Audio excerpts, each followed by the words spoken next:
So we are going to run a left-handed drill bit in the hole.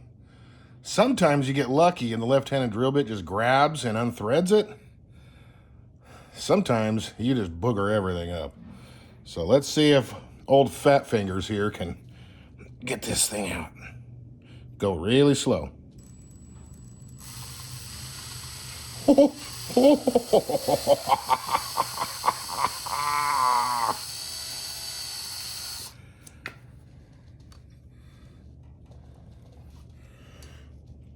Look at that.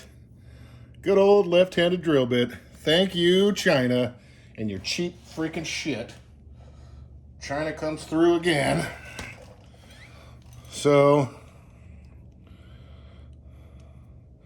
think I could just tack weld that shit back together and be good? Let's give it a try. Yeah, right.